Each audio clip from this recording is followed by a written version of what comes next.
கிறிஸ்து இயேசுவில் அன்பான சகோதர சகோதரிகளே, இன்றைய நற்செய்தி உங்களுக்காக.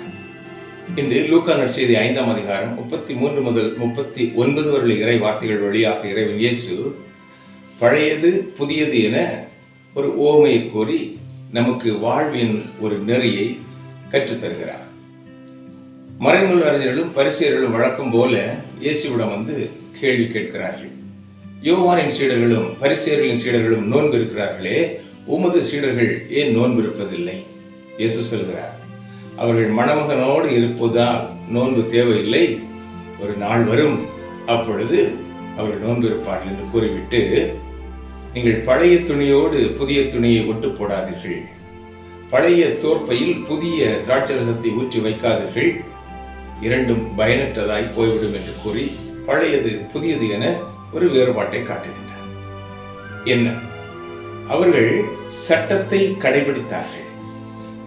இறைவன், தந்தையாம் இறைவன் மோசே வழியாக கொடுக்கப்பட்ட சட்டங்களை மிக கடுமையாக கடைபிடித்தார்கள், ஆனால் வாழ்வாக்கவில்லை.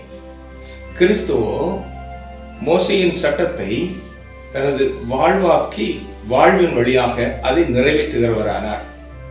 அதனால்தான் அவர் சொன்னாரு மத்தேயு 5:17, திருச்சட்டத்தையோ இறைவாக்கையோ நான் அழிக்க வரவில்லை, மாறாக அதை நிறைவேற்றவே வந்தேன்.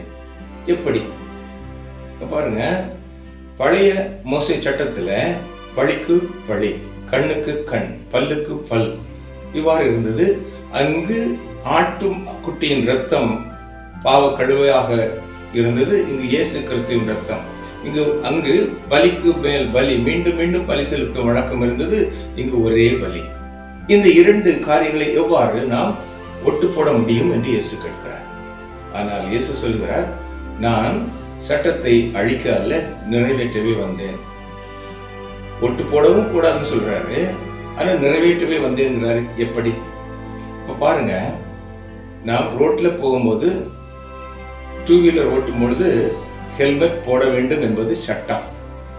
ஆனால் நானும் என்று நான் டூ வீலர் பைக் வாங்கினோ அன்று முதல் ஹெல்மெட் அணியாம வெளியே போவதே இல்லை. அது என் வழக்கம். இப்போ சட்டம் வருகிறது, ஹெல்மெட் போடாமல் வண்டி ஓட்டினா ஃபைன். நான் எதுக்கு பயப்படணும்? காரணம், இந்த ஹெல்மெட் அணிதல் என் வாழ்வாகவே மாறிவிட்டது. வெளியே இறங்கும் போது பைக் எடுக்க முன்னால் ஹெல்மெட் போடுறது என் பழக்கமாயிட்டது, வாழ்வாகிவிட்டது. எனவே என்னிலே சட்டத்திற்கு இடமில்லை.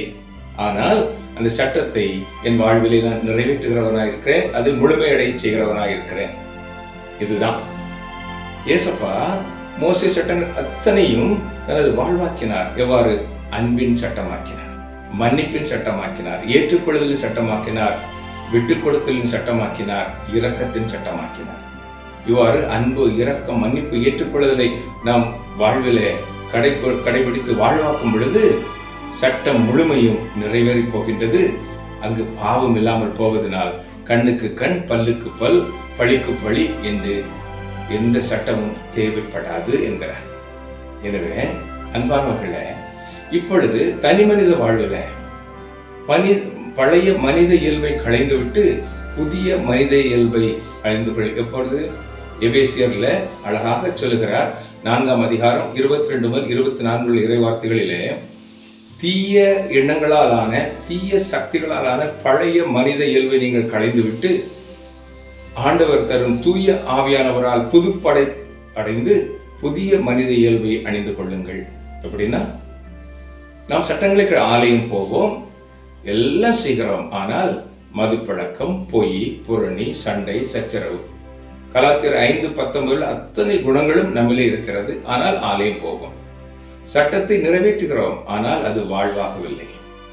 நீங்கள் வாழ்வாக்கும் பொழுது கலாத்தியர் 5:22 தூய ஆவியின் கனிகள் உங்களிலே நிறைந்து ததும்பும் பொழுது சட்டம் தானாகவே உங்களில் நிறைவேறுகிறது.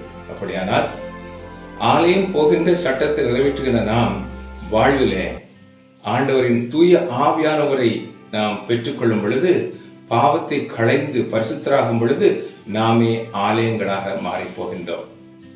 எனவே நம் உடலில் இருக்கின்ற தூசுகளை முதல்ல தட்டுவோம்.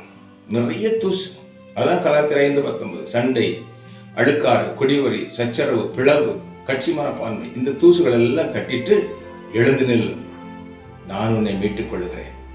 பணமின்றி விற்கப்பட்டீர்கள், விலையின்றி மீட்கப்படுகிறேன் சொல்கிறார். எனவே அன்பான சகோதர சகோதரிகளே, வாழ்வில சட்டங்களை கடைபிடிப்பவர்களாக மாத்திரம் இருந்து நம்மை நாம் ஏமாற்றிக் கொள்ள வேண்டாம்.